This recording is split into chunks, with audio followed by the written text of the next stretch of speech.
Hey guys, आज हम एक ऐसे कॉन्सेप्ट के बारे में बात करने वाले हैं जो आपकी क्लास 11 फिजिक्स या फिर आपकी क्लास 12 की फिजिक्स हो उसके लिए बहुत ज़्यादा इंपॉर्टेंट है। जी हाँ, हम बात कर रहे हैं वेक्टर्स की। और अगर आपको वेक्टर्स में हल्का-फुल्का या आपको वेक्टर में बहुत कंफ्यूजन है तो इस वीडियो को एंड तक देखना। मैं वेक्टर्स को आपको 2 वीडियो में पढ़ाऊँगा। सबसे पहले हम वेक्टर्स क्या होते हैं बिल्कुल बेसिक से उसको शुरू करेंगे और आज की वीडियो का हमारा जो लास्ट टॉपिक होगा वो होगा, आज मैं आपको यूनिट वेक्टर्स के बारे में और किसी भी वेक्टर का आप यूनिट वेक्टर कैसे निकाल सकते हो वो बताऊँगा। और उसके पहले जो बेसिक चीज़ें वेक्टर्स के बारे में हम वो पढ़ेंगे और उसकी जो नेक्स्ट वाली वीडियो है वो बहुत ज़्यादा इंपॉर्टेंट होगी। तो उसमें हम आपको ट्रायंगल लॉ ऑफ एडिशन पढ़ाएँगे और साथ ही साथ आपको पैरेललोग्राम लॉ ऑफ एडिशन और कंपोनेंट्स लेना भी सीख पाएँगे। ठीक है? तो चलिए शुरू करते हैं। वेक्टर्स को एकदम सिंपल वे में शुरू करेंगे और मैं आपको एक सिंपल एग्जांपल देता रहूँगा बीच-बीच में, जिससे कि हम इस कॉन्सेप्ट को ईज़िली याद कर पाएँ। ठीक है? पर सबसे पहले वही यार जो बुक में रहता है स्केलर और वेक्टर क्वांटिटीज़ में क्या डिफरेंस होता है, तो वो जल्दी कर लेते हैं 1-2 मिनट में। स्केलर क्वांटिटी हमें पता है कौन सी क्वांटिटी होती है, इसके पास सिर्फ मैग्नीट्यूड होता है, यानी कि इसके पास कोई भी डायरेक्शन नहीं होती। इसके पास क्या होता है, सिर्फ मैग्नीट्यूड होता है। क्योंकि वेक्टर क्वांटिटी क्या होती है, वेक्टर क्वांटिटी वो क्वांटिटी होती है जिसके पास मैग्नीट्यूड तो होता है, प्लस साथ ही साथ में उसमें एक डायरेक्शन भी होती है। ठीक है? उसमें क्या होती है, साथ ही साथ में डायरेक्शन भी होती है। जैसे पर सिर्फ इतना ही नहीं, कोई क्वांटिटी जिसके पास अगर मैग्नीट्यूड हो और डायरेक्शन हो, फिर भी ऐसा हो सकता है कि वो वेक्टर क्वांटिटी नहीं हो सकती है। जैसे फॉर एग्जांपल है करंट। करंट करंट के पास अपने को पता है कि एक मैग्नीट्यूड भी होता है, डायरेक्शन भी होता है, पर फिर भी करंट को वेक्टर क्वांटिटी में नहीं लिखते। इसका रीजन क्या है, क्योंकि ये वाली कंडीशन तो सेटिस्फाई होनी चाहिए। इसके साथ साथ एक और कंडीशन है, also follow vector law of addition. Vector law of addition में हमें दो लॉ पढ़ने होते हैं बेसिकली, एक होता है ट्रायंगल लॉ और एक होता है पैरेललोग्राम लॉ। ठीक है? तो इसको हम कवर करेंगे नेक्स्ट वीडियो में। वेक्टर लॉ ऑफ एडिशन जो होगा वो अगली वीडियो में आएगा, पर उससे पहले की जो चीजें जैसे यूनिट वेक्टर हो गया, पोजीशन वेक्टर हो गया, किसी वेक्टर का मैग्नीट्यूड कैसे निकालते हैं, ये सब जितनी भी छोटी-मोटी चीजें, क्योंकि ये इसको समझने से पहले हमें वो चीजें आनी चाहिए। तो वो सब हम इस वीडियो में कवर करेंगे। ठीक है? तो वेक्टर क्वांटिटी होती है जिसमें मैग्नीट्यूड भी होता है, डायरेक्शन भी होती है और साथ ही साथ वो आल्सो फॉलो क्या करें, वेक्टर लॉ ऑफ एडिशन को फॉलो करें। जिस करंट है वो वेक्टर लॉ ऑफ एडिशन को फॉलो नहीं करता। तो जब वो नहीं करेगा तो फिर हम उसको कहाँ डालते हैं, स्केलर में। तो स्केलर क्वांटिटी की एग्जांपल हम लिख देते हैं। जैसे हो गया, पहले तो करंट ही लिख दो। ठीक है? उसके बाद डिस्टेंस लिख दो, स्पीड हो गई, ये सब हमें आगे पढ़ना है। जैसे 1D में हम ये सब पढ़ते हैं, डिस्टेंस, स्पीड, वेलोसिटी। ठीक है? तो स्केलर हो गई, डिस्टेंस, स्पीड हो गई। ठीक है? और क्या हो गई, यहाँ पर एनर्जी हो गई। ठीक है? एनर्जी हो गई। और वेक्टर क्वांटिटी में जैसे आपका फोर्स हो गया, ठीक है, आपका डिस्प्लेसमेंट हो गया और आपकी वेलोसिटी हो गई। ठीक है? अब एक सिंपल सा एग्जांपल जो मैं बताता हूँ, क्योंकि मुझे लगता है कि कई लोग कंफ्यूज रहते हैं कि मतलब क्या होता है किसी क्वांटिटी के पास डायरेक्शन होने का। ठीक है? एक सिंपल सा एक्सपेरिमेंट करते हैं। लेट्स से आप अभी जिस पेन से नोट्स बना रहे हो, अगर मैं आपसे बोलूं कि भाई इस पेन को ना 10 मीटर दूर फेंक दो खुद से, तो हो सकता है कुछ लोग ऊपर फेंकेंगे, कुछ लोग राइट में फेंकेंगे, कुछ लोग लेफ्ट में फेंकेंगे, कुछ लोग सामने फेंकेंगे। ठीक है? क्योंकि मैंने बताया नहीं किस तरफ फेंकना, तो आप रैंडम डायरेक्शन में फेंक रहे हो। ठीक है? जब मैंने बोला, और अब अगर मैं सेकंड केस में आपको बोलूं कि आपको वही पेन 10 मीटर ऊपर के लिए फेंकना है, ठीक है, तो अब आप सारे लोग ऊपर के लिए फेंकोगे इस पेन को। ठीक है? तो मतलब क्या है, तो बात बताने का मतलब क्या हुआ, सेंस क्या बना, क्योंकि पहले वाले केस में मैंने कोई भी डायरेक्शन नहीं स्पेसिफाई करी, रैंडम डायरेक्शन थी, तुम कहीं भी फेंक सकते थे, तुम्हें आ जाती थी, कोई भी कंडीशन नहीं लगाई थी डायरेक्शन की। तो मैं बात किसकी कर रहा था, डिस्टेंस की, क्योंकि मैंने कोई भी डायरेक्शन नहीं दी तुम्हें, मैंने बोला कहीं भी फेंक दो, तो कोई डायरेक्शन नहीं है, कहीं भी जहां मर्जी है फेंक दो। तो इसका मतलब डिस्टेंस एक ऐसी क्वांटिटी है जिसमें हम डायरेक्शन की बात नहीं करते। लेकिन जब मैंने बोल दिया 10 मीटर ऊपर फेंको, तो जब मैंने डायरेक्शन दे दी ना, तुम्हें ऊपर फेंकना है, तो ऊपर फेंकना है, तो इसका एग्जांपल क्या हो जाएगा, डिस्प्लेसमेंट की बात कर रहा था मैं सेकंड वाले में, डिस्प्लेसमेंट की। आई होप तुम्हें क्लियर हो चुका होगा स्केलर और वेक्टर में डायरेक्शन का मतलब क्या होता है। जैसे मान लो फोर्स, फोर्स एक वेक्टर क्वांटिटी है, तो यहाँ से हम एक कंक्लूजन निकाल सकते हैं कि वेक्टर क्वांटिटी वो क्वांटिटी होती है जो किसी पर्टिकुलर डायरेक्शन में एक्ट करती है। जैसे मान लो फोर्स है एक क्वांटिटी, ठीक है, फोर्स एक ब्लॉक बना देते हैं, तुमने क्लास 9 की पढ़ाई होगा। अगर मैं तुम्हें बोलूं कि इस ब्लॉक पे 10 न्यूटन का फोर्स लग रहा है, let's say random data 10 Newton, तो तुम मेरे से पूछोगे कि भैया आपने बता दिया 10 न्यूटन का फोर्स लग रहा है, पर किस तरफ को लग रहा है, हो सकता है फोर्स इधर को लग रहा हो सकता है फोर्स इधर को लग रहा हो सकता है फोर्स इधर को लग रहा हो, एक पर्टिकुलर डायरेक्शन में तो लगेगा ना फोर्स। हर डायरेक्शन में तो नहीं लग सकता ना, लग भी सकता है हर डायरेक्शन में, पर अगर हम सिंगल फोर्स की बात करें तो वो तो एक पर्टिकुलर डायरेक्शन में लगेगा ना। मान लो ये मार्कर है, ये मार्कर है, मैं इसको 10 न्यूटन का फोर्स लगाऊं, मैंने इधर लगा दी, देखो एक पर्टिकुलर डायरेक्शन में लगा रहा हूं फोर्स, 10 न्यूटन का फोर्स मैंने इधर लगा दिया, इस पे देखो, तो इधर लगा देते हो आगे चला गया, मैं पीछे लगा दूं आगे, ऊपर नीचे, मैं एक पर्टिकुलर डायरेक्शन में फोर्स लगा रहा हूँ। तो फोर्स किससे जुड़ी है? डायरेक्शन से, क्योंकि जब तक मैं अपनी डायरेक्शन डिफाइन नहीं करूंगा मैं फोर्स कैसे लगाऊंगा? तुमको सोचो, मुझे इसको हिलाना है यहाँ से अपनी जगह से, पहले मैं सोचूंगा ना किस तरफ को हिलाना है, जिस तरफ को हिलाना है उस तरफ को फोर्स लगाऊंगा। तो तरफ मतलब डायरेक्शन, तो डायरेक्शन जिस क्वांटिटी के साथ जुड़ जाती है उसको वेक्टर क्वांटिटी बोलते हैं। ये 50% साथ ही साथ फैक्टर लॉ ऑफ एडिशन को फॉलो करता है।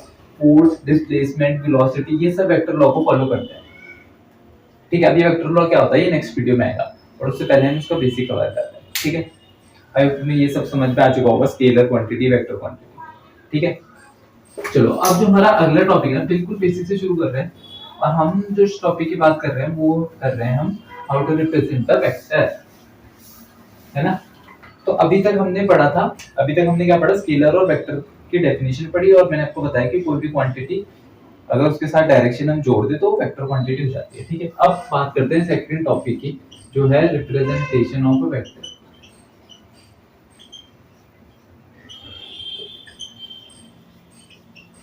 ठीक है, रिप्रेजेंटेशन ऑफ वेक्टर पे किसी वेक्टर, किसी क्वांटिटी को रिप्रेजेंट करने का तरीका। ठीक है, तो सबसे पहले जो इसका होता है वो होता है वर्ड फॉर्मेट। अभी वर्ड फॉर्मेट क्या होता है? कुछ नहीं है, बस यार अंग्रेजी है, वो भी शायद मैंने इसकी हेडिंग खुद से बनाई है। मान लो तुम्हें बताना है कि 10 न्यूटन फोर्स लग रहा है, तो 10 न्यूटन किस तरफ को लग रहा है? हो सकता है ईस्ट पे लग रहा, हो सकता है वेस्ट। तुम्हें बताना है ये ईस्ट होता है, ये वेस्ट होता है, तुम्हारी तरफ क्या है? साउथ, और अंदर की तरफ क्या होता है? नॉर्थ। डायरेक्शंस होती है, इसी डायरेक्शन में पहले सीखते हैं। मान लो ऑब्जेक्ट है ये, इसने फोर्स लगाया 10 न्यूटन, अब किधर को लगाया? मान लो ईस्ट की तरफ को लगाया, 10 न्यूटन ईस्ट की तरफ को। तो मैं कुछ नहीं लिखूंगा, मैं लिख दूंगा 10 न्यूटन, एक फोर्स लगा 10 न्यूटन टुवर्ड्स ईस्ट। ठीक है, इसने ये फोर्स को रिप्रेजेंट किया कि 10 न्यूटन लग रहा है ईस्ट की तरफ को। एक और बात मैं तुम्हें बता दूं कि जो वेक्टर क्वांटिटीज होती है ना, जैसे फोर्स हो गई वेक्टर क्वांटिटी, तो जब F इज इक्वल टू लिखते हैं ना, तो हम इसके ऊपर एक ऐसा एरो बना देते हैं। एरो का मतलब क्या है कि ये एक वेक्टर क्वांटिटी है। किसी भी यूनिट के ऊपर, किसी भी सिंबल के ऊपर अगर तुम्हें ऐसा एरो दिख जाए तो समझ जाना है कि ये वेक्टर क्वांटिटी है। जैसे अब ये एरो ना, जैसे ये ईस्ट है, तो ईस्ट वेस्ट नॉर्थ साउथ इधर होता है, ईस्ट इधर, वेस्ट इधर, वो आगे आगे नॉर्थ, पीछे साउथ। ठीक है, हाँ, तो ये नॉर्थ, पहले एक कंफ्यूजन और क्लियर कर देता हूँ, ये नॉर्थ हम नोटबुक में ऊपर बना देता है, पर ऊपर आकाश में नॉर्थ नहीं होता, इतना तो पता है ना। East west north south horizontal plane में होता है। नॉर्थ मतलब बोर्ड के अंदर। अब बताओ मैं बोर्ड के अंदर कैसे दिखाता हूँ एरो, 3D ऑब्जेक्ट कैसे दिखाऊं? तो मैं तुम्हें, हम 2D प्लेन की बात कर रहे हैं ना, तो इसलिए हम अंदर वाले को ऊपर दिखा देते हैं और तुम्हारी तरफ वाले को नीचे। जैसे ये होता है ईस्ट, ये ईस्ट है, ये समझो ये एरो है, ये वाला एरो, ये ब्लैक है, तो इधर ईस्ट है, इधर वेस्ट है, इधर नॉर्थ है, एंड इधर साउथ। ठीक है, अब ये लग रहा है 10 न्यूटन टुवर्ड्स ईस्ट, तो 10 न्यूटन टुवर्ड्स ईस्ट मतलब ये फोर्स इधर को लग रहा है। ठीक है, तो ऐसे मत बोल देना कि ऊपर वाला एरो उस डायरेक्शन में। जैसे मैं बोलूंगा 10 न्यूटन टुवर्ड्स नॉर्थ, तो जब तुम रिप्रेजेंट करोगे ना, तब भी तुम इस फोर्स का एरो इसी तरफ को बनाना।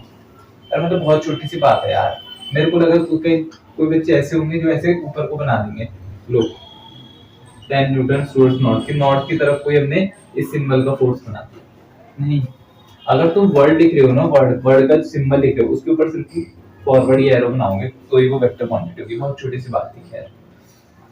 तो मैंने बोला कि वर्ड फॉर्मेट में तुम ऐसे किसी भी फोर्स, किसी वेक्टर को रिप्रेजेंट कर सकते हो, इससे साफ पता लग रहा है कि 10 न्यूटन का फोर्स है जो ईस्ट की तरफ को लग रहा है।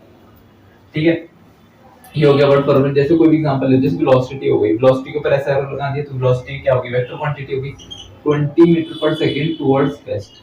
बस ये बहुत सिंपल तरीका है वेक्टर को रिप्रेजेंट करने का। हम वेक्टर को रिप्रेजेंट करने का तरीका समझ रहे हैं, 10 न्यूटन टुवर्ड्स ईस्ट, यानी एक बॉडी है जिसपे 10 न्यूटन, ये ऐसे रैंडम आता है। 20 मीटर पर सेकंड कोई ऑब्जेक्ट है जो वेस्ट डायरेक्शन में मूव कर रहा है, मतलब इस तरफ को मूव कर रहा है 20 मीटर पर सेकंड से। ठीक है, ये सब हो गया, वर्ड फॉर्मेट हो गया, ये सब हो गया। ठीक है, तो दूसरा मेथड आता है ना, वो तुम्हारा थोड़ा, अब देख सकते हो ये थोड़ा इनकन्वीनियंट मेथड है ना, इसमें कितना लिखना पड़ रहा है।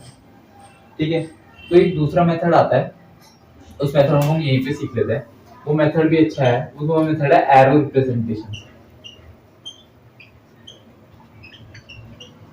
एरो रिप्रेजेंटेशन से, और इसका इस वाले एरो से कोई मतलब नहीं है। अब इसको समझना पहले, एरो रिप्रेजेंटेशन क्या बोलता है कि हम एरो के फॉर्मेट में कोई भी वेक्टर डिफाइन करते हैं। एरो के फॉर्मेट में, जैसे मान लो 10 न्यूटन टुवर्ड्स ईस्ट था, तुमने पीछे से शुरू करना है। ईस्ट है, ईस्ट डायरेक्शन इधर को है, अभी बनाई थी ना, यहाँ पे लिख देते हैं east, west, north and south. ठीक है, ईस्ट आगे के लिए, ईस्ट आगे के लिए तो मैं आगे को ऐसा एक एरो बना दूंगा। ठीक है, आगे के लिए एक ऐसा एरो बना दूंगा, ईस्ट की तरफ को एक ऐसा एरो बना दूंगा। ठीक है, और जो उस क्वांटिटी का मैग्नीट्यूड होगा, जैसे इसका मैग्नीट्यूड 10 न्यूटन है, अगर मैं 10 न्यूटन टुवर्ड्स ईस्ट को ब्रेक करूं तो ये क्या है, इसका मैग्नीट्यूड,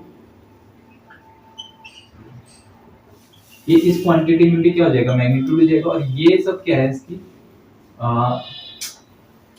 ये टुवर्ड्स वेस्ट था ना, वैसे रैंडम डाटा है, कोई भी डायरेक्शन लिख सकते हैं हम लोग। ये क्या है इसकी डायरेक्शन, है ना, 10 न्यूटन मैग्नीट्यूड और ईस्ट क्या है डायरेक्शन। तो 10 न्यूटन, 10 न्यूटन हमारा जितना मैग्नीट्यूड होगा उतने मीटर का एक एरो बना दो। तो ये 10 मीटर का एक एरो है, बस ये एरो रिप्रेजेंटेशन। ये थोड़ा कंफ्यूजिंग है क्या? दूसरा एग्जांपल लेते हैं, जैसे हमने सेकंड एग्जांपल वर्ड फॉर्मेट में दिया था 20 मीटर पर सेकंड टुवर्ड्स वेस्ट। 20 मीटर पर सेकंड टुवर्ड्स वेस्ट मतलब पीछे से शुरू हो जाओ, वेस्ट है तो वेस्ट की तरफ को एरो आना चाहिए, वेस्ट की तरफ यानी पीछे के लिए एरो आना चाहिए। ठीक है, और 20 है तो इसकी जो लेंथ होनी चाहिए वो 20 मीटर होनी चाहिए। ऐसे हम किसी वेक्टर को रिप्रेजेंट कर सकते हो, चाहे तो तुम यहाँ पे लिख सकते हो फोर्स का है, तो हम समझ जाएंगे फोर्स है 10 मीटर पर सेकंड टूल लग रहा। और मैंने तुम्हें बोला था कि सिंबल के ऊपर वेक्टर को ऐसे रिप्रेजेंट करते हैं, तो तुम ऐसे मान लो तो तुम्हें पता लग जाएगा वेलोसिटी है, एरो किस तरफ को है, वेस्ट को है, तो यानी ये फोर्स वेस्ट डायरेक्शन में लग रहा है। फिर तुम एरो की लेंथ नाम ना वो 20 मीटर आएगी, तुम्हें पता लग जाएगा वेलोसिटी की यूनिट क्या है, मीटर पर सेकंड, यानी 20 मीटर पर सेकंड टुवर्ड्स वेस्ट। 10 मीटर, 10 जितना इसकी लेंथ होगी ना उतना ही इसका मैग्नीट्यूड, जैसे 10 मीटर इसकी लेंथ है, फोर्स में तुमने देखा एरो ईस्ट की तरफ को है, तो मतलब लग गया कि हाँ भैया फोर्स तुम्हारा ईस्ट पे लग रहा है। पर फोर्स का मैग्नीट्यूड निकालना, फोर्स का मैग्नीट्यूड कितने निकालोगे, इस एरो की लेंथ से, तो 10 मीटर यानी 10 न्यूटन का फोर्स होता है। तो ये हो गया एरो रिप्रेजेंटेशन वर्ड फॉर्मेट। पर तुम देख सकते हो यार ये दोनों ही मेथड ना बहुत खचड़ पचड़ वाले, मतलब इसमें देखो तुम्हें कितना लिखना पड़ रहा है, 10 न्यूटन टुवर्ड्स ईस्ट, इसमें तुम्हें एरो बनाना पड़ रहा है। और अगर तुम सोचो कि अगर ये तो मेरे बोर्ड में तुम्हें 10 मीटर का दिखा दिया, ये असल में 10 मीटर थोड़ी है, तो कॉपी में तो हम ऐसे बना देंगे 10 मीटर। ठीक है, पर मान लो ये फोर्स बहुत ज्यादा हो गया है 1000 न्यूटन, तुम कैसे दिखाएंगे 1 किलोमीटर का एरो, समझ रहे हो ना इसमें कितनी दिक्कत है। तो इसी दिक्कत को सॉल्व करने के लिए हमारा तीसरा रिप्रेजेंटेशन आता है वेक्टर्स का, और वो बहुत ज्यादा इंपॉर्टेंट, सबसे ज्यादा इंपॉर्टेंट है। इनफैक्ट हम उसी के सवाल लिखेंगे, तो ये सब क्यों बताया, फिर ये सब बेसिक है ना, बेसिक धीरे धीरे हम स्टेप बाय स्टेप आगे बढ़ रहे हैं। तो जो तीसरा मेथड है वो बहुत इंपॉर्टेंट है, उसका नाम देख लो। वो जो तीसरा मेथड है वो है आपका यूनिट वेक्टर्स। ठीक है, यूनिट वेक्टर बहुत ज्यादा इंपॉर्टेंट है, इसको बिल्कुल इजीली ब्रेक डाउन कर देंगे, हलवा कर देंगे बिल्कुल इसी में। ठीक है, तो यूनिट वेक्टर क्या होगा, जैसे मान लो तीसरा टॉपिक, तीसरा जो रिप्रेजेंटेशन का तरीका है वो है यूनिट वेक्टर। ठीक है, तो यूनिट वेक्टर क्या होता है, यूनिट वेक्टर एक ऐसा वेक्टर होता है जिसका, पहले सिंपल डेफिनेशन से जाओ, एक ऐसा वेक्टर है जिसका मैग्नीट्यूड 1 हो, पहले डेफिनेशन लिख दो फिर बाद में इसको ब्रेक डाउन करते हैं। इसका मैग्नीट्यूड कितना होना चाहिए, 1, इसका मैग्नीट्यूड होना चाहिए 1। ठीक है, हमें पता है यूनिट वेक्टर एक ऐसा वेक्टर है जिसका मैग्नीट्यूड 1 है, क्यों, क्योंकि इसके नाम में आ रहा है यूनिट वेक्टर, और इसका काम सिर्फ एक है, to give the direction, to give the direction. Unit vector का सिर्फ एक रोल होता है, किसी भी वेक्टर को उसकी डायरेक्शन प्रोवाइड करना।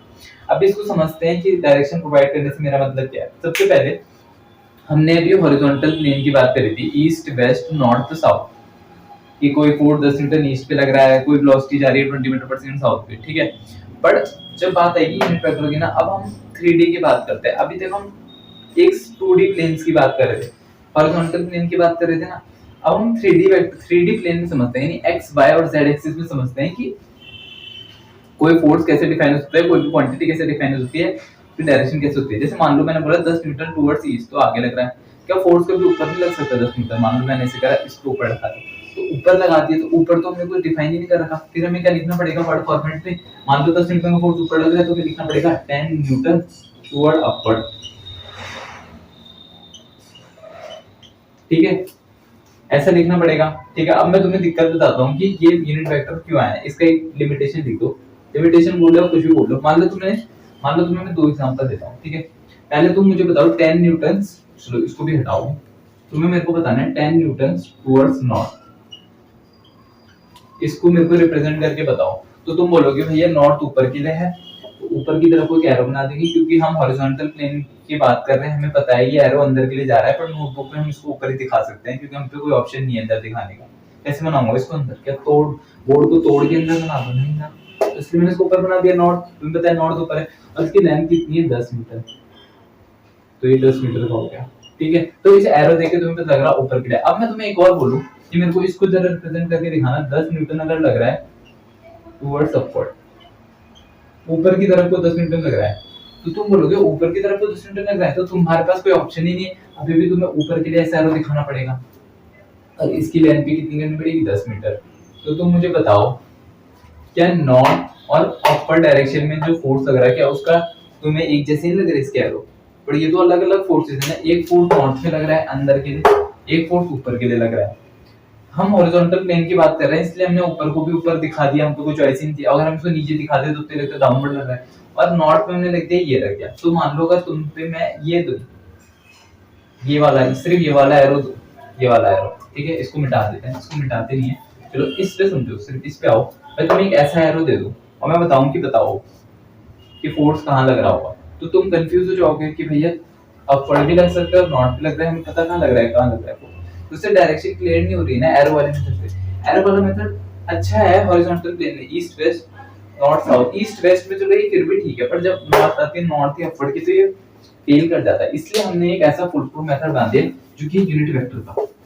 यूनिट वेक्टर क्या होता है कि हमने ना ऊपर ऊपर वाली डायरेक्शन, नीचे वाली डायरेक्शन, आगे पीछे, तुम्हारी तरफ, बोर्ड की तरफ, हमने कुछ सिंबल्स डाल दिए, और अगर हम वेक्टर, और जब हम किसी भी वेक्टर में वो सिंबल्स देखते हैं तो हमें पता लग जाता है कि वो वेक्टर किस तरफ का है। फॉर एग्जांपल जैसे x axis, y axis, z axis सबको पता होगा, तो मान लो ये एक्स एक्सिस है, ये वाई एक्सिस है, सॉरी इसको जेड बनाओ, जेड एक्सिस है, एंड ये है वाई एक्सिस, ठीक है, ये जेड एक्सिस है, ठीक है, तो ये एक्स एक्सिस है, ये वाई एक्सिस है, ये जेड एक्सिस है। तो मैंने क्या बोला, मैंने बोला कि हमने एक्स एक्सिस, वाई एक्सिस और जेड एक्सिस में कुछ ऐसे सिंबल्स डाल दिए, सिंबल्स मतलब कुछ यूनिट वेक्टर्स डाल दिए, उन वेक्टर्स का मैग्नीट्यूड 1 है, तो वो किसी भी कुछ काम होगा नहीं। जैसे फॉर एग्जांपल एक्स एक्सिस की तरफ को होता है आई कैप, तो माइनस एक्स एक्सिस की तरफ को क्या होगा, माइनस आई कैप। वाई एक्सिस की तरफ को क्या होता है जे कैप, तो माइनस वाई की तरफ क्या होगा, माइनस जे कैप।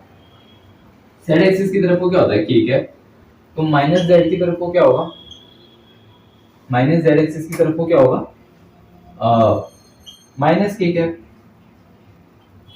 है ना। तो ऐसे हमने डायरेक्शन ऐसे स्पेसिफाई कर दिया। अभी तो फायदा क्या होगा मैं तुम्हें बताता हूँ।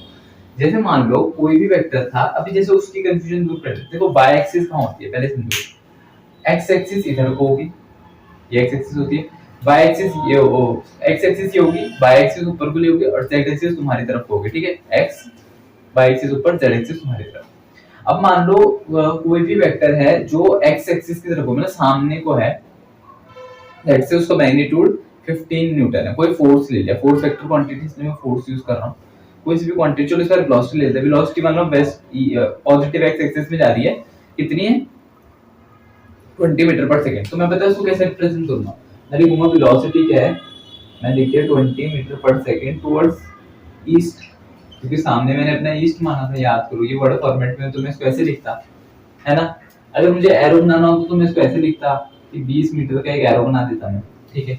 पर ये दोनों ही मेथड ना कहीं फेल कर जाते हैं, क्योंकि तुम्हें पता है कि अगर बात नॉर्थ और साउथ की आ जाएगी और अपवर्ड और डाउनवर्ड की आ जाएगी तो हम रिप्रेजेंट नहीं कर सकते एरो से, है ना, फिर कंफ्यूजन हो जाएगा। तो इसलिए हमने क्या करा, हमने वेरिएबल असाइन कर लिया। अब मेरे को अगर मान लो एक्स एक्सिस में जाना है 20 मीटर पर सेकंड, कोई भी वेलोसिटी जा रही है, तो इसकी वेलोसिटी देख दूंगा, वेलोसिटी इज इक्वल्स टू सिर्फ मैग्नीट्यूड 20, क्योंकि हमें पता है कि वेलोसिटी है तो हमें पता लग जाएगा मीटर पर सेकंड है, और एक्स एक्सिस में मैंने कौन सी यूनिट वेक्टर डिफाइन किया, आई कैप, तो इसके आगे लिख देंगे आई कैप, तो ये अगर 20 आई कैप, इसका मतलब ये है कि 20 ऑब्जेक्ट की वेलोसिटी 20 है अलोंग एक्स एक्सिस, ऑब्जेक्ट की वेलोसिटी क्या है 20 है अलोंग एक्स एक्सिस, ठीक है। जैसे मान लो इसमें कुछ और भी आप एग्जांपल दे सकते हो, जैसे मान लो मैं फोर्स लिख दूं कितना 10 न्यूटन टुवर्ड्स, मान लो मैंने लिख दिया नॉर्थ, ठीक है। अब 10 न्यूटन टुवर्ड्स नॉर्थ, ठीक है, इसको मिटा देते हैं, 20 मीटर पर सेकंड वाला मिटा देते हैं, इसको थोड़ा ऊपर लिख देते हैं। तो मैंने अगर मैं लिख दिया, मैंने फोर्स मान लो 10 न्यूटन, फोर्स के आगे भी हम ऐसा सिंबल बनाएंगे 10 न्यूटन टुवर्ड्स नॉर्थ, ठीक है, लेट्स से ऐसे लिख दिया। तो 10 न्यूटन टुवर्ड्स नॉर्थ का मतलब क्या है कि नॉर्थ डायरेक्शन में 10 न्यूटन है। नॉर्थ तुम्हें पता है अंदर के लिए, अंदर के लिए तुम्हें पता है कौन सी एक्सिस है, माइनस जेड, तो मैं क्या लिखूंगा, आप देखना, आप ध्यान से देखना, ठीक है।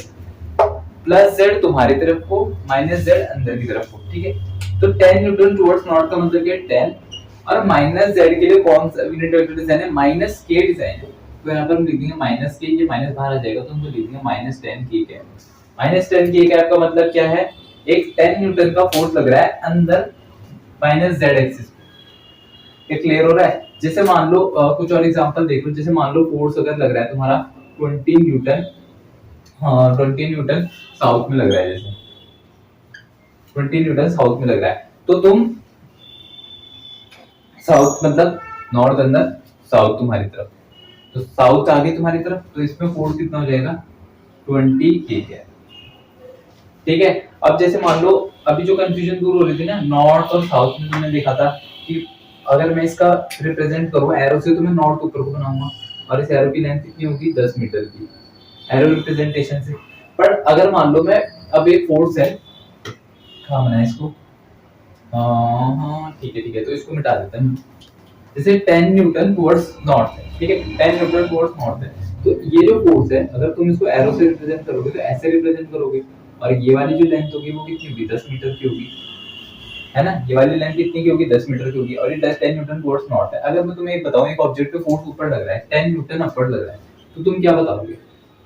और इसका जो हमने रिप्रेजेंट करने का तरीका सीखा था वो क्या सीखा था, -10 के है, क्योंकि नॉर्थ अंदर के लिए है और north axis minus Z axis अंदर के लिए जाती है, उसके लिए माइनस के, इसलिए हमने -10 के कैप लिख दिया था, ठीक है। अब मान लो मैं तुम्हें फोर्स बताऊं 10 Newton towards south, towards upward, upward direction में अगर फोर्स लग रहा है ऊपर के लिए लग रहा है, तो तुम अब एरो से रिप्रेजेंट करने जाओगे तो तुम क्या करोगे, 10 न्यूटन का तुम्हें ऑप्शन ही नहीं है कोई, अपवर्ड एरो कैसे बनाओगे यार, ये भी एरो तो ऊपर ही है ना, देखो ये एरो ऊपर है ना, तो 10 मीटर का एरो बनाओगे तो तुम्हें फिर कंफ्यूजन हो जाएगी कि यार अब क्या करूं, ये भी एरो ऊपर हो रहा है, ये तो सेम हो रहा है, तो इसलिए यूनिट वेक्टर आ गया। अब देखो अपवर्ड के लिए कौन सा यूनिट वेक्टर डिजाइन है, जे कैप, तो कुछ नहीं करना है, इसको 10 जे कैप लिख देना है बस। 10 जे कैप का मतलब है 10 न्यूटन का फोर्स है, कौन सी एक्सिस के अराउंड वाई एक्सिस यानी ऊपर के लिए, ठीक है। अभी तुम देख सकते हो कि यार यहाँ पर ना सिर्फ एक ही वेरिएबल आ रहा है, के कैप आ रहा है कहीं पे, कहीं पे जे कैप आ रहा है, पर इनका ना मिक्सचर भी आ सकता है, मतलब कोई वेक्टर तुम्हारा ऐसे भी हो सकता है, कैसे, जरूरी नहीं है कि वेक्टर हमेशा ऐसे हो, कोई फोर्स तुम्हारा ऐसे भी लग सकता है 2i cap plus 3j cap लग सकता है, यानी आई डायरेक्शन में वो 2 न्यूटन का फोर्स लगा रहा है फोर्स, और बाई डायरेक्शन में वो 3j कैप का फोर्स लगा रहा है, मतलब एक से ज्यादा वेरिएबल भी हो सकते हैं i और j, इनफैक्ट k तक भी पहुंच सकता है 3j। हमारे सिलेबस में i j और k है, हमने x एक्सिस y एक्सिस और z एक्सिस करके लिखा है, ठीक है। तो आई होप इतना तुम्हें क्लियर हो चुका होगा यूनिट वेक्टर क्या होते हैं, कैसे इनका मैग्नीट्यूड क्या होता है 1 होता है, और जो सिर्फ काम क्या होता है डायरेक्शन देना होता है होगा। अब जो हम नेक्स्ट हेडिंग पढ़ने वाले हैं ना, वो हम पढ़ने वाले हैं यूनिट वेक्टर हमने पढ़ लिया है, ठीक है।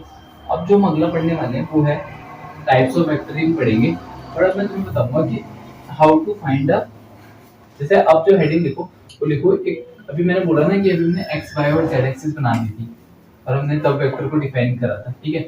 अब हम लिखते हैं कि how to find a vector, how to find vector from coordinates.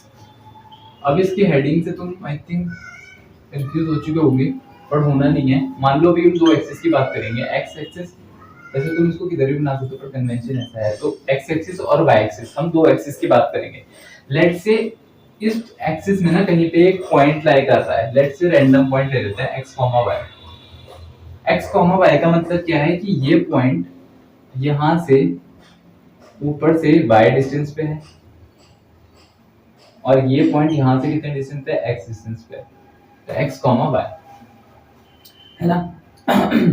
तो ये हो गया। अब ये x पे है और ये y पे, ठीक है।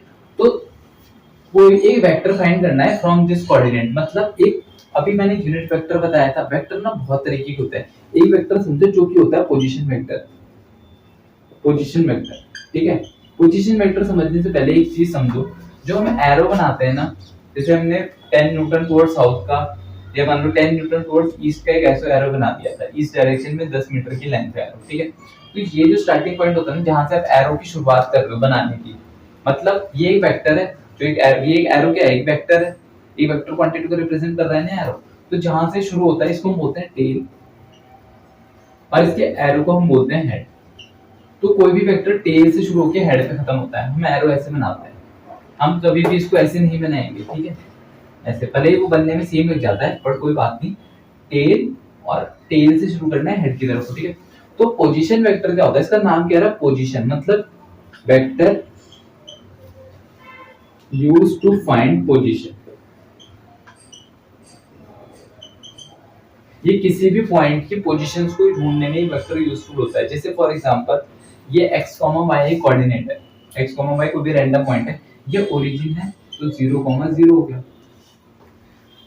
अब तुम्हें निकालना है इसका पोजीशन वेक्टर, तो तुम क्या करोगे, यहां से लेकर उस पॉइंट तक एरो बनाओगे। तो एरो की शुरुआत कहां से होती है, टेल से होती है। देखो बहुत ध्यान से सुनना, टेल से शुरुआत होगी, ऊपर ऊपर ऊपर ऊपर जाएगा जाएगा जाएगा, और यहाँ पे मैंने ऐसे रख दिया, ठीक है। तो ये तुम्हारा पोजीशन वेक्टर हो गया। ये पोजीशन वेक्टर को मैंने रिप्रेजेंट कर दिया,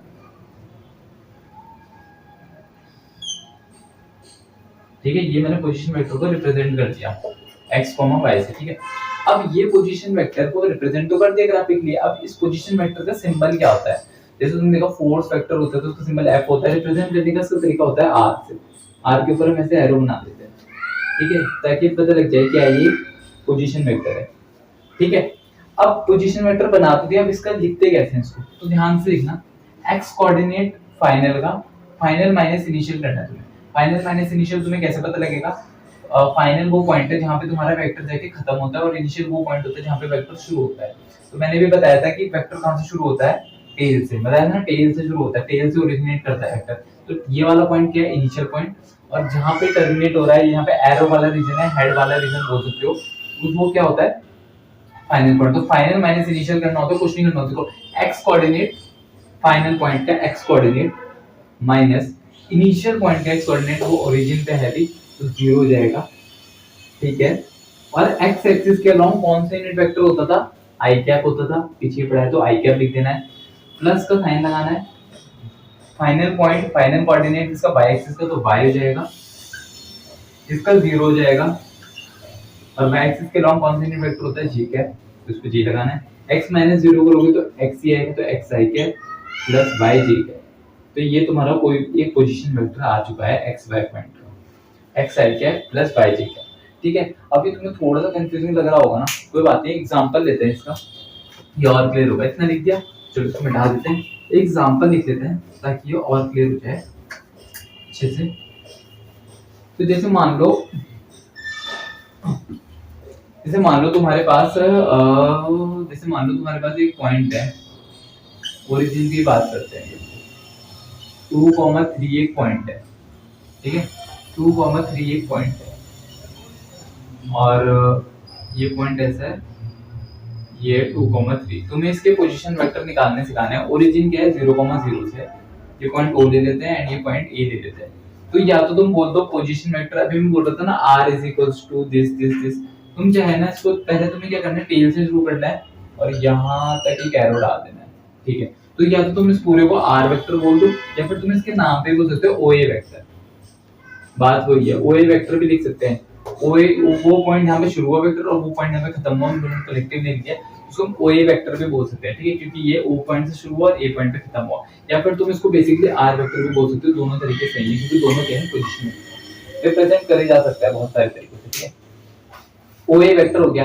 अब OA वेक्टर निकालना है, कैसे निकालोगे, x एक्सिस का फाइनल का x कोऑर्डिनेट माइनस इनिशियल का x coordinate I cap plus final का y कोऑर्डिनेट माइनस इनिशियल का y कोऑर्डिनेट j कैप, क्योंकि यहाँ पे सिर्फ 2 ही है, हम यहाँ पे 3 कोऑर्डिनेट्स वाला भी लिख सकते हैं, 2, 3, 5 लिख सकते हैं। फिर क्या आएगा, final z coordinate minus final initial coordinate into z axis के अलोंग का होता है k कैप होता है, तो k लिख देंगे, ठीक है। अब यहाँ पे लिख देंगे फाइनल कितना है, 2 है, 2, इनिशियल का x कोऑर्डिनेट कितना है, 0 है, और कितना लिख देंगे i कैप प्लस फाइनल का y कोऑर्डिनेट 3, इनिशियल का y कोऑर्डिनेट 0, और y एक्सिस के अलोंग कौन सा होता है, j cap.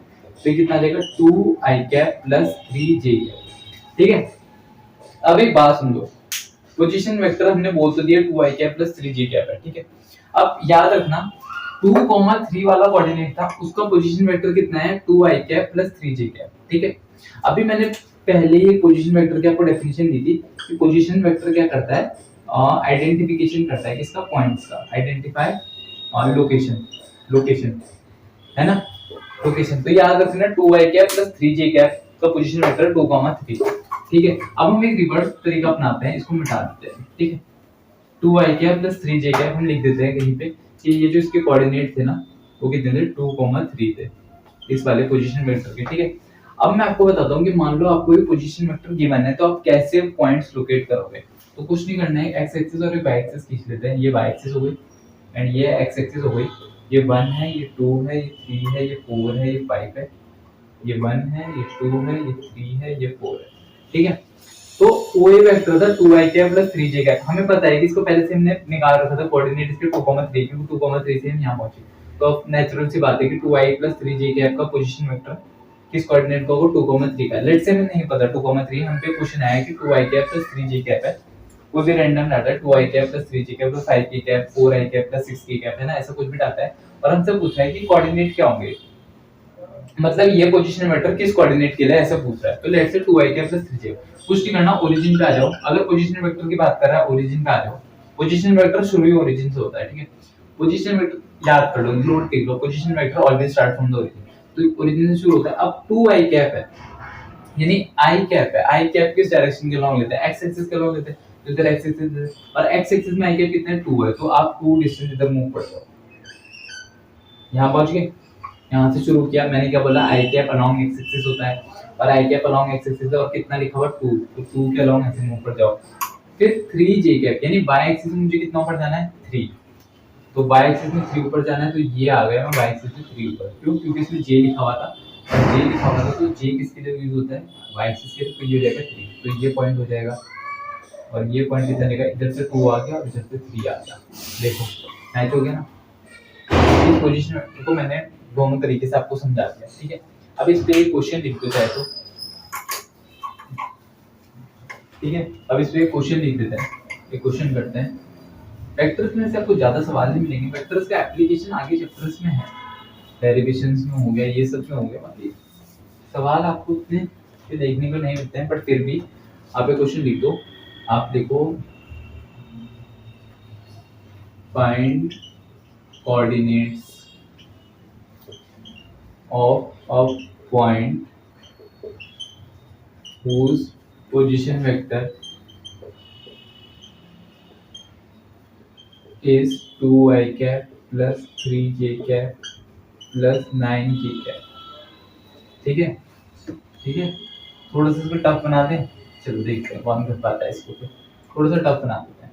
2y cap minus 3j cap plus 7k cap, आपको उसकी कोऑर्डिनेट निकालना है, ठीक है। और आपके ऑप्शन से ये a है 2, 3, प्लस 7, ये सारे प्लस के। ए ऑप्शन जो है वो होगा 2, प्लस 3, प्लस 7। बी ऑप्शन जो है वो रहेगा 2, माइनस 3, माइनस 7। सी ऑप्शन जो जाएगा वो जाएगा 2, माइनस 3, प्लस 7। और डी ऑप्शन जो जाएगा वो जाएगा -2, प्लस 3, माइनस 7। तो चलो वीडियो को पॉज करो और इस क्वेश्चन को ट्राई करो।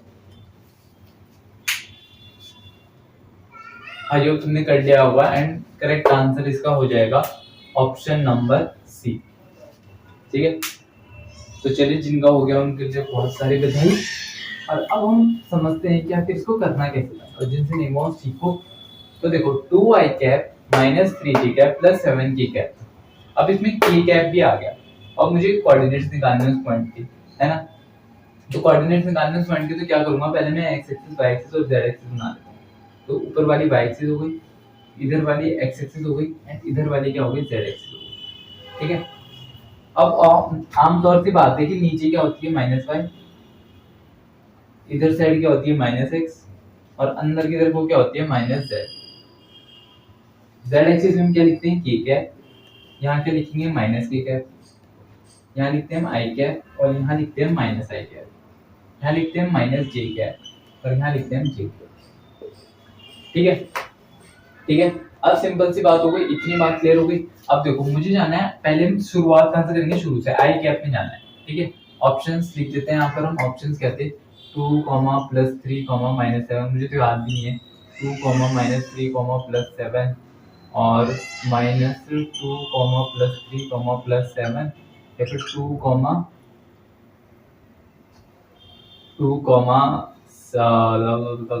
Minus 3 comma minus 7। तो ऑप्शंस मैंने आगे पीछे कर दिए होंगे, मेरे को पता है मैंने ऑप्शन से थोड़े आगे पीछे कर दिए, तो उसका आंसर ये हो जाएगा। ये तुम देखना पहले वाले जो मैंने ऑप्शन दिए उसमें सी ऑप्शन यही था, ठीक है। तो ऑप्शन ऊपर नीचे हो गए तो कंफ्यूज मत होना कि बी कैसे होगा, ठीक है। अरे यार ये वाला ऑप्शन सी पे रखा हुआ था पहले, मैंने कहा आगे रुके याद ही नहीं है ऑप्शन, ठीक है।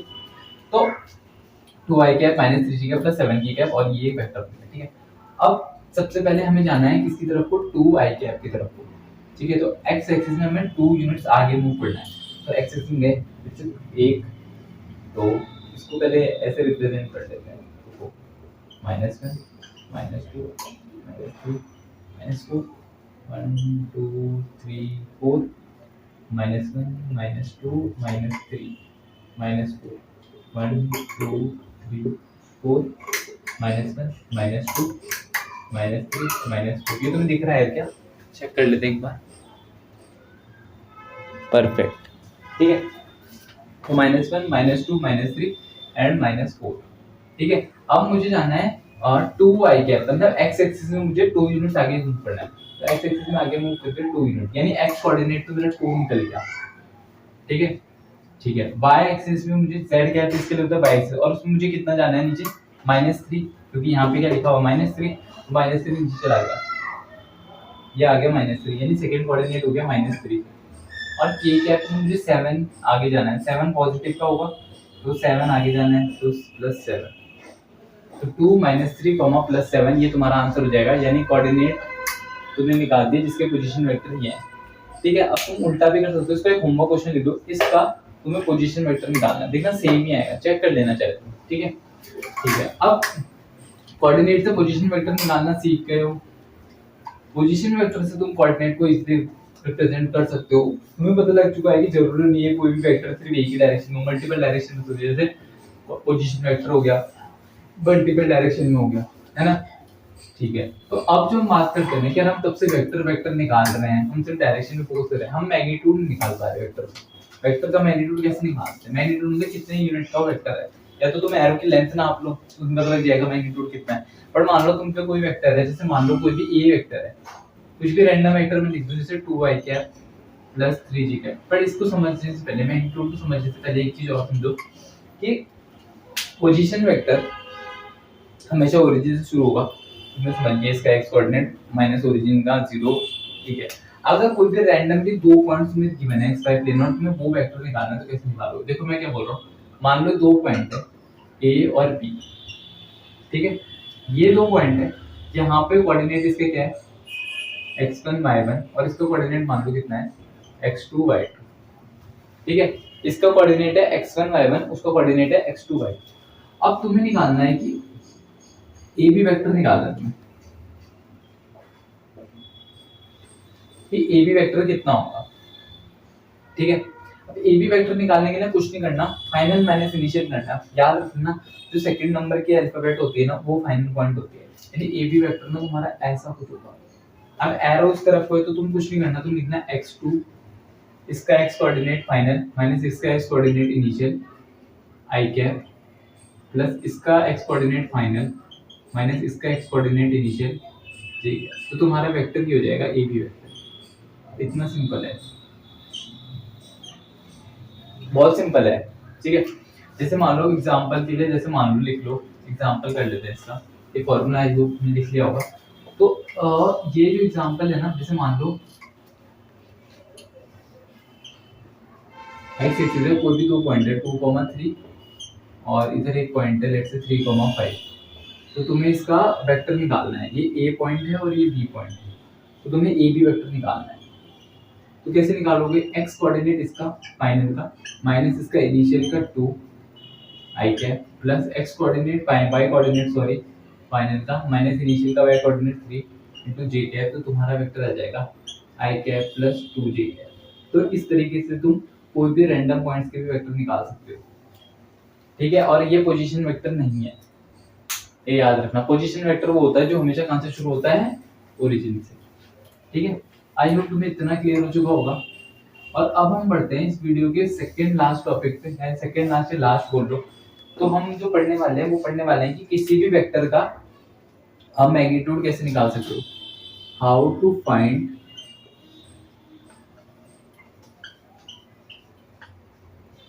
मैग्नीट्यूड ऑफ एनी वेक्टर, किसी भी वेक्टर का मैग्नीट्यूड कैसे निकाल सकते हो। जैसे फॉर एग्जांपल तुम पे अगर कोई भी वेक्टर है, लेट्स से ए वेक्टर है एक्स आई कैप प्लस वाई जे कैप प्लस जेड के कैप, मैंने तीनों ले लिए, मतलब मान लो एक्स वाई जेड की जगह नंबर है 2 आई कैप प्लस 3 जे कैप प्लस 4 के कैप, ऐसे कुछ भी रैंडम नंबर है और तुम्हें मैग्नीट्यूड निकालना है। तो मैंने तुम्हें बोला था वेक्टर को कैसे रिप्रेजेंट करते हैं, ये देखो ये वाला साइन किसका है, वेक्टर का। ठीक है, अगर तुमने ए इसके बाहर मॉड्यूलस लगा दिया या फिर तुमने बिना तीर के लिख दिया है, तो उसका मतलब क्या हो जाएगा, इसका मैग्नीट्यूड है, मतलब तुम इसका मैग्नीट्यूड निकाल रहे हो। और ठीक है, अभी इतना समझो, ए के ऊपर तीर लगाया तो वेक्टर, ए तीर लगाया उसके बाहर बाहर मॉड्यूलस लगा दिया या फिर एरो हटा के सिंपली ए लिख दिया तो उसका मतलब होता है मैग्नीट्यूड। ठीक है, तो ए का मैग्नीट्यूड या तो मैं ऐसे लिख सकता हूँ या तो मैं ऐसे लिख सकता हूँ, दोनों ही बराबर है। ठीक है, दोनों ही क्या होता है, मैग्नीट्यूड होता है। और मैग्नीट्यूड होता है कितना है, तो अंडर रूट करना है एक्स कोफिशिएंट का स्क्वायर प्लस वाई कोफिशिएंट का स्क्वायर एंड प्लस के कोफिशिएंट का स्क्वायर, सॉरी आई कोफिशिएंट का स्क्वायर एक्स स्क्वायर, जे कोफिशिएंट का स्क्वायर वाई स्क्वायर, के कोफिशिएंट का स्क्वायर के स्क्वायर। इतना इजी होता है। जैसे मान लो कोई भी वेक्टर लो, जैसे मान लो कोई वेक्टर है 2 आई कैप प्लस 3 जे कैप प्लस 4 के कैप, रैंडम वेक्टर, तुम्हें इसका वो निकालना है, मैग्नीट्यूड निकालना है। तुम क्या करना, पहले अंडर रूट डालना, क्योंकि फॉर्मूले में अंडर रूट है, इसका फॉर्मूला है 2 का स्क्वायर कितना होता है 4, 3 का स्क्वायर कितना होता है 9 एंड 4 का स्क्वायर कितना होता है 16। तो कितना आ जाएगा, 16 और 9 कितना, 25 और 4 29। यानी कि इस वेक्टर का जो मैग्नीट्यूड है वो है 29। मतलब अगर तुम इसको रिप्रेजेंट करोगे ना, तुम्हें एक एरो बनाना पड़ेगा √29 का। और डायरेक्शन ये है तुम्हारी आई कैप जे कैप के कैप, यानी ये वेक्टर एक्स एक्सिस में 2 है, वाई एक्सिस में कितना है 3 है एंड जेड एक्सिस में कितना है 4 है। आई होप तुम्हें पता लग गया होगा। किसी भी वेक्टर का तुम ऐसे मैग्नीट्यूड निकाल सकते हो। जैसे क्वेश्चन लिखो, जैसे क्वेश्चन बहुत सिंपल है वो, मान लो तुम पे एक वेक्टर गिवन है, तुम पे एक वेक्टर है आई cap plus J cap plus K cap, तुम्हें इसका मैग्नीट्यूड निकालना है। कैसे निकालोगे, तो तुम लिख देना ए है, बाहर मॉड्यूलस है या फिर ए है। चलो इसको खुद से ट्राई करो, मैं ऑप्शन दे देता हूँ। ए ऑप्शन तुम्हारा, इसका मैग्नीट्यूड निकालना है, इसका मैग्नीट्यूड। ए ऑप्शन हमारा 3, बी ऑप्शन है √3, सी ऑप्शन क्या हुआ इसका, मान लो 2 और ई ऑप्शन हो जाएगा 2। देखो ये क्या है यहाँ पर, आई cap plus J cap plus K cap, मुझे मैग्नीट्यूड निकालना है ना ए का, तो मैं कोफिशिएंट कर लूँगा। आई कैप का कोफिशिएंट क्या होगा 1 का इसका स्क्वायर, जे कैप का भी 1 ही तो होगा और के कैप का भी 1 का स्क्वायर, तो कितना हो जाएगा √3। ए का मैग्नीट्यूड कितना आ जाएगा √3। ठीक है, तो ये तो हो गया किसी भी वेक्टर का मैग्नीट्यूड कैसे निकाल सकते हैं। फॉर्मूला होता है x square a equals to under root x square plus y square plus z square. ठीक है, यार अब इसमें एक टॉपिक बचा हुआ है जो कि है how to find a unit vector of any vector. ठीक है, यूनिट वेक्टर बहुत सारे होते हैं, तो क्वेश्चन लिख देते हैं how to find, last topic है। ठीक है, how to find unit vector of any vector, किसी भी वेक्टर का यूनिट वेक्टर कैसे निकालते हैं। यूनिट वेक्टर एक्स एक्सिस के लॉन्ग हमने डिफाइन कर दिया आई कैप, वाई एक्सिस के long j cap, z axis के लॉन्ग के कैप। बट मैं बोल रहा हूँ किसी भी वेक्टर का तुम यूनिट वेक्टर निकाल सकते हो। फॉर्मूला होता है, देख लो तो 5 मिनट और। वेक्टर सबसे पहले रिप्रेजेंट करने का तरीका समझते हैं। किसी भी वेक्टर को रिप्रेजेंट करना है तो उसके ऊपर एक एरो बना देते हैं, इससे पता लग जाता है कि ये एक वेक्टर है। इस एरो के बाहर अगर ऐसे मॉड्यूलस डाल दिया या फिर ऐसे लिख दिया, तुम समझ जाते हैं कि क्या है, ये एक मैग्नीट्यूड है। और इसी के अलोंग अगर हमने ऐसे कैप बना दी तो उसका मतलब क्या होता है, ये यूनिट वेक्टर है। ठीक है, ये यूनिट वेक्टर है। ठीक है, अब यूनिट वेक्टर निकालते कैसे, तो लिखेंगे A cap is equals to vector upon its magnitude, बस ये होता है यूनिट वेक्टर का formula, vector upon its magnitude. जैसे फॉर एग्जांपल मेरे पे एक वेक्टर है, जैसे पहले हमने वेक्टर किया था आई cap plus J cap plus के। ठीक है, और मुझसे पूछा भाई यूनिट वेक्टर का कितना होगा, तो मैं क्या करूँगा, ए वेक्टर मुझे पता है आई cap plus J cap plus K cap है। मैं इसको क्या करूँगा, मैग्नीट्यूड निकाल लूँगा, और मैग्नीट्यूड निकालने के बाद क्या करूँगा मैं इसको अंडर रूट, पहले मैग्नीट्यूड निकालूंगा आई का स्क्वायर 1 स्क्वायर प्लस जे का स्क्वायर 1 स्क्वायर प्लस के का स्क्वायर 1 स्क्वायर, तो कितना हो जाएगा 1 प्लस 1 प्लस 1 यानी √3, तो मैग्नीट्यूड आ जाएगा इसका √3। ठीक है, अब मुझे क्या निकालना था, यूनिट वेक्टर। तो यूनिट वेक्टर कितना होगा, A cap is equals to I cap plus J cap plus K cap upon √3, ये इसका मैग्नीट्यूड हो जाएगा। ये बहुत सिंपल है, इस तरीके से हम इसको बहुत सिंपली कर सकते हैं। ठीक है, तो हमने इस वीडियो में क्या सीखा, हमने इस वीडियो में सीखा कि हम वेक्टर को रिप्रेजेंट करने का तरीका सीखा, यूनिट वेक्टर सीखा हमने, और किसी वेक्टर को यूनिट वेक्टर कैसे निकाल सकते हैं, वेक्टर का मैग्नीट्यूड कैसे निकाल सकते हैं। जैसे एक होमवर्क क्वेश्चन है, कमेंट कर देना। जैसे मान लो कोई भी वेक्टर है, ए वेक्टर लेट से तुम्हारा है 2i कैप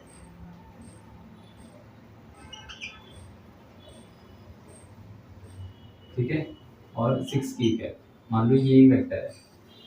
ठीक है, तुम्हें इसका यूनिट वेक्टर निकालना है कितना आपको। ठीक है, और तुम्हें ऑप्शंस दे दूं तुम्हें, चलो दे देते हैं। ऑप्शन जो तुम्हारा फर्स्ट ऑप्शन है 2i cap plus 3j cap plus 6k cap upon 8, ये ऑप्शन है तुम्हारा 2i cap plus 3j cap plus 6k cap upon 11, ये ऑप्शन है 2i cap plus 3j cap plus 6k cap upon 7। ठीक है, और fourth option है हमारा 2i cap plus 3j cap plus 6k cap upon 6। ठीक है, तो चलिए इस क्वेश्चन को सॉल्व कीजिए, और इस वीडियो को हम यहीं पे खत्म करते हैं। और नेक्स्ट वीडियो जो है वो बहुत ज़्यादा इंपॉर्टेंट होने वाली है, क्योंकि उस वीडियो में मैं आपको वेक्टर लॉ ऑफ एडिशन बताऊंगा।